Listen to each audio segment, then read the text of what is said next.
For an ePortfolio to be successful at Chico, it needs to be used by the broadest audience possible, which means to me that it needs to be pretty darn user-friendly.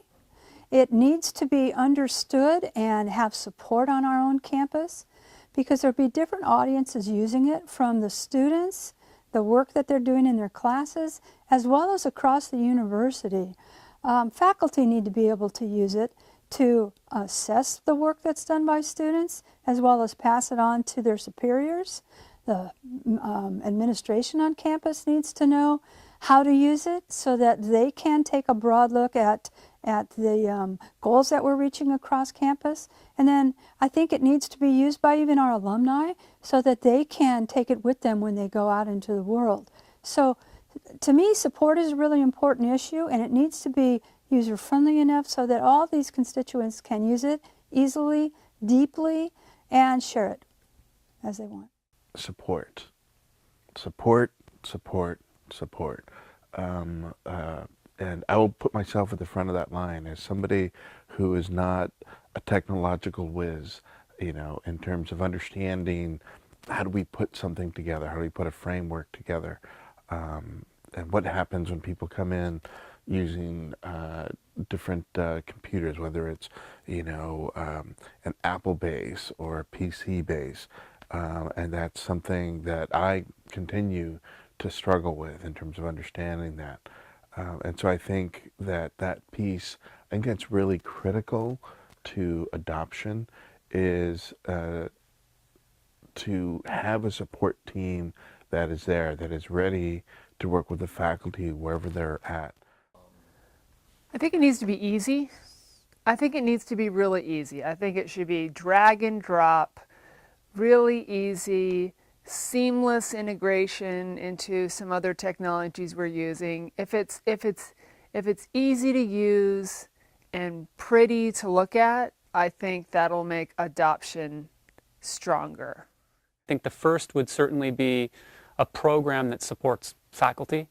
It supports them not only in terms of providing some training about the usage of the system, but also in the way that we might consistently come up with rubrics and usage patterns and things like that. You know, we can throw technology at a lot of things, and if it's not widely accepted, and I think that that's where it would be most impactful for campus, is if it is widely adopted.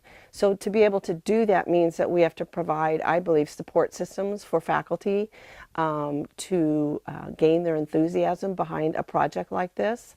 And I just know with workload, you know, not just on the staff side, but faculty side, there's tremendous workload. So this is another tool that they would need to learn to use and integrate into their classes, and then to be able to use it on the back end for assessment. So there's a lot of support that needs to happen there.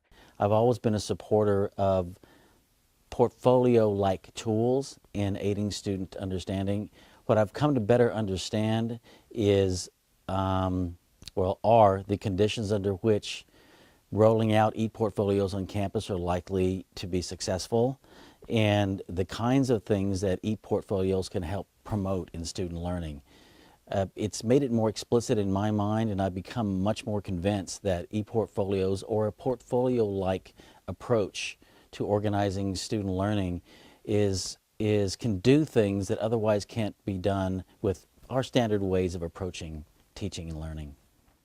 And some of them had used portfolios, some weren't really sure what they were, so I also think we need to involve the students in different ways to learn how to match it up. Not every student comes here with a lot of ability with technology. I think a lot about technology, and I've always been, you know, kind of gravitated toward it and been an early adopter of things, you know, first iPhone, stuff like that.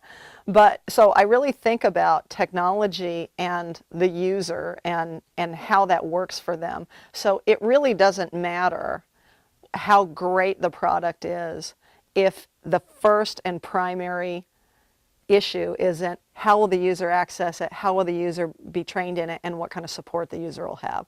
So there are a number of fantastic products out there that we could consider using, but my real interest is in the user experience and their easy adoption of that and the continued support to be able to use that. So You know, what I've found, really, faculty work so hard here. So the ePortfolio has to be an opportunity for faculty. It can't be more workload. It has to be something that assists them to do their work in ways that they enjoy. The first thing I think of as a faculty member is how's this going to impact my workload. So I think the fact that some departments, some programs are already using ePortfolios, I think it's important that we roll it out to various groups who are willing to take on the challenge. The other thing I found with Chico is that faculty are really willing to help one another. So as programs develop ideas and ways to use the portfolios, sharing that with other departments and programs is really important. As a manager of the Technology and Learning Program, one of the things that we strive to do on campus is make the work of the faculty member as easy and pleasant as possible. What I'm concerned about with ePortfolios and rolling them out, which is a fairly new thing for us, is that the faculty feel comfortable using them, and so I would want us to be able to support them in every which way we could. I think that's an important thing to look at as we decide how we're going to implement one across our campus. And then the other thing that I think would really be important is integration with, at bare minimum, the learning management system, Blackboard, that we use on campus, and probably also with PeopleSoft, which is, you know, the system of record for when students are adding and dropping classes when they're enrolling into courses. As university registrar and kind of the data custodian for all student information, I certainly see this as, you know, something that I need to have my eye on. There's the integration that would need to happen between our student information system and our ePortfolio solution. There's that piece of it, but it's also on the back end. It's a protection of student data. It's the access to student information that students need to, be able to keep access to their information. I remain very convinced of their transformative potential in terms of student learning. Their transformative potential in terms of how faculty relate to students and to one another, especially, and sort of breaking down the walls of the classroom.